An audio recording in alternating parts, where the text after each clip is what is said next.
ජයග්‍රහී මොහොතක් කිනිගේ ප්‍රාර්ථනා කරනවා ඔබ සියලු දෙනාට. ඔබ එකතු වී සිටින TV දින ජයංකේ මහ පොළොවට තවත් දිනු මැදීමක් සමගයි. ඒ 2015 වසරේ එම්ලොට 113 වන දිනු වාරය සමගයි. ඔබ මීට දන්නවා සමාජ අභිවෘද්ධි ගොඩනැගී පුතේ සාධ්‍යය දුදරුවන්ගේ උසස් අධ්‍යාපන සුබ සින සැපයීමටත් ඔබ මිලදී ගන්නා වූ සෑම මහ පොළොවට ලොතැකීම කොටසක් මහ පොළොව ශිෂ්‍යත්ව සඳහා ප්‍රදානය කරනවා කියලා. ඉතින් අද දවසේ අපි සුපිරි ත්‍යාග මුදලක් ඔබේ නිවහනට ගෙන විත් තිබෙනවා. මේ සුපිරි ත්‍යාග මුදල ඔබේ කර ගැනීම සඳහා ඔබට හැකියාවක් තිබෙනවා. දිවයින පුරා විසිරී වීදී සිටින මහ පොළොවට අලුයම තියෙන ළඟ ගිහිල්ලා එම්ලොට ලොතරයිපත් මිලදී ගැනීම මගින් එසේනම් අද දවසේ සුපිරි ත්‍යාග මුදල වශයෙන් අපි ඔබේ නිවහනට ගෙන විත් තිබෙනවා රුපියල් මිලියන 4ක මුදල් ත්‍යාගයක්. මේ රුපියල් මිලියන 4 ඔබේ කර ගැනීම සඳහා ඔබට හැකියාවක් තිබෙනවා. ඔබ මිලදීගෙන තිබෙන ඒ වාසනාවන්ත එම්ලොට ලොතරයිපත් අපතෝරන ජය අංක 4ම කොතන ගෝල් සටහන් මගින් ඔබට හැකියාවක් තිබෙනවා. මේ සුපිරි ත්‍යාග මුදල ඔබේ කර ගැනීමට. ඒ විතරක් නොවේ අංක 3ක් ගැලපීම මගින් දෙවන ත්‍යාගය, අංක 2ක් ගැලපීම මගින් තෙවන ත්‍යාගය, එක් අංකයක් ගැලපීම මගින් ඔබට සිවන ත්‍යාගය දිනා ගැනීමට හැකියාවක් තිබෙනවා. එසේනම් අපි ආරම්භ කරමු 2015 වසරේ එම්ලොට 113 වන දින වාරයේ මේ ආකාරයෙන්. පන්දු සියල්ලම ව්‍යංශයට එකතු කර බලමු අද දවසේ ජය අංක 4 කුමක්ද කියලා වාසනාවන්ත කරන. ඒ අංක 4ම ඔබගේ ඉදිරියට පතේ කොහොමද ගෝල් සටහන් වී තිබෙනවා හැකියාවක් තිබෙනවා. ප්‍රථම ත්‍යාගය දිනා ගැනීමට අංක 3ක් සටහන් වීමකින් දෙවන ත්‍යාගය අංක 2ක් සටහන් වීමකින් තෙවන ත්‍යාගය එක් අංකයක් සටහන් වීමකින් ඔබට සිවන ත්‍යාගය දිනා ගැනීමට හැකියාවක් තිබෙනවා. අප බලමු අද දවසේ ප්‍රථම ජය අංකය කුමක්ද කියලා.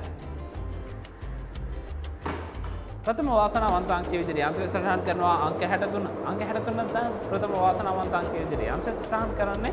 මේ අංක ඔබගේ ටිකට් පතේ කොතනකෝ සටහන් වී තිබෙනවා ඔබට දැනටමත් හැකියාවක් තිබෙනවා සිවන ත්‍යාගය සඳහා හිමිකම් කියන්න.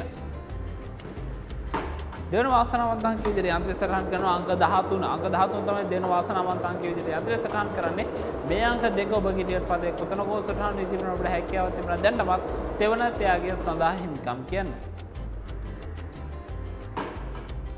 තෙවන වාසනාවන්ත අංකයේ විදිහට යන්ත්‍රය සටහන් කරනවා දවසේ 32 අංක 32 තමයි අද දවසේ තෙවන වාසනාවන්ත අංකයේ විදිහට යන්ත්‍රය සටහන් කරන්නේ. මේ අංක තුන ඔබගේ ටිකට් පතේ කොතනකෝ සටහන් වී තිබෙනවා ඔබට හැකියාවක් තිබෙනවා දෙවන ත්‍යාගය සඳහා දැනටමත් හිමිකම් කියන්න. අද දවසේ සිවන ජයග්‍රහී ජය අංකය වන්නේ අංක 19. අංක 19 තමයි සිවන වාසනාවන්ත අංකයේ විදිහට යන්ත්‍රය සටහන් කරන්නේ. මේ අංක 4ම ඔබගේ ටිකට් පතේ කොතනකෝ සටහන් වී තිබෙනවා ඔබට හැකියාවක් තිබෙනවා ප්‍රථම ත්‍යාගය සඳහා හිමිකම් කියන්න. මාන අදත් ඔබගේ පාසු උදෙසාම ජයග්‍රහී ජය අංක මතක් කිරීම සිදු කරන්නම්. ප්‍රථම අංකය වන්නේ අංක 63, දෙවන අංකය වන්නේ අංක 13, තෙවන අංකය වන්නේ අංක 32, සිවන අංකය වන්නේ අංක 19. මේ අද දවසේ එම්ලොට දිනු මැදීමේ ජයග්‍රහී ජය අංක බවට පත්ව තිබෙන්නේ. එසේනම් එම්ලොට හරහා ජයග්‍රහීලා වගේ මහ පොළොට ආයතන විශේෂ තවත් ලොතරැයි ක්‍රීඩාවක් ඔබ හඳුනා දී තිබෙනවා. ඒ තමයි M40 එම්ලොට ප්ලස් එම්ලොට සුපර්. මේ ලොතරැයි මිලදී ගැනීමකින් ඔබට හැකියාවක් තිබුණා වාසනාවන්තයෙකු වන්න. එසේනම් අද රාත්‍රියේදී එම්ලොට හරහා ජයග්‍රහීලා වගේ මෙහෙට උදෑසන M40 දිනු මැදීමෙන් හමු වෙමු. ඒත් ඔබට සුබ දවසක්.